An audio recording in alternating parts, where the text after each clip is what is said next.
Right, welcome back, everyone. We're continuing to discuss the Russia madness, which shows no sign of abating. Katrina, what do you think of the politics of this? There seems to be a well-reported, let's call it a debate going on within the Democrats about whether to impeach or not to impeach, whether to pursue the investigations, and a lot of it in the frame of, well, we've got to worry about the politics and how this affects 2020, because the real goal is getting rid of Trump. How do you see the politics? Well, sure. They're trying to find a way to put some points on the board. There's no collusion, no obstruction. And my understanding is now they're saying that the Attorney General lied about a non-criminal investigation that turned out to be a lie by the Democrats. So I find it really hard to believe that any of them are even serious about this. I think you were right earlier. I think this is all just more manufactured chaos so that no one has to actually talk about all of the successes that this administration has been putting forth in just half of a term. When you're looking at 8 years under Democrat leadership and how President Trump just comes in and suddenly we have stock market record-breaking numbers, multiple. I think we're even at historic numbers since President Trump took office, not to mention the GDP growth and the number of jobs that are being created, the wage increases. I mean, we can go on and on and on, promiseskept.com, to find all of these successes that President Trump has been able to accomplish, and they don't want to talk about that because it is about 2020. By the way, just on that point, I just want to make a point to everyone watching, because, you know, you've got this incredible performance of the economy. And if you have friends or co-workers or whatever, and you make them on the other side, and they always say, oh, yeah, but it started under Obama. Look at the line of job creation, a straight line up from 2009. I just want to tell you how to respond to that.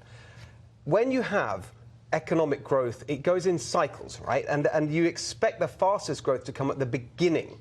So you'd expect by this point in an economic cycle for it to be tailing off, for going into recession. Exactly the opposite is happening. It's going further up. The amazing thing about this economic performance is that it's happening at this stage of an economic cycle. That is the direct result of the Trump administration's pro-growth, pro-enterprise policies. That's what you say to irritating people who say it's all thanks to President Obama. Sorry to take up time, but I just really wanted to get that out there. Okay, Jason. No, it's absolutely right. And I'm sure, you know, when Donald Trump came in and got lessened the regulations, when he started passing tax cuts, those all had a consequence, and that is money and capital had more confidence to make the investments necessary to expand their businesses and make America the greatest economic showcase on the face of the planet.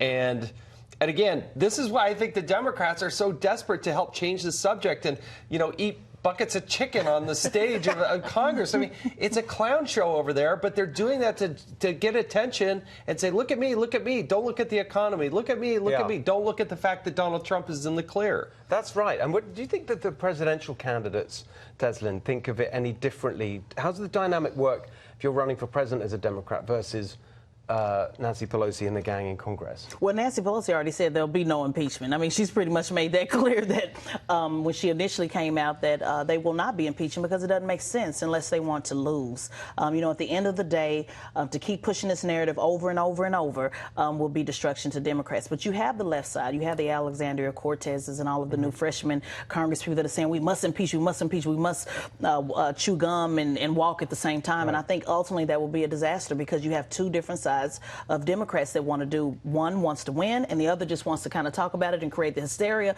but not really do anything about it. But that's why I think Pelosi is losing control. She's got a group of people there that are radical Dems. They had more than 60 people sign on to the idea that they were going to impeach the president before the Mueller report came out.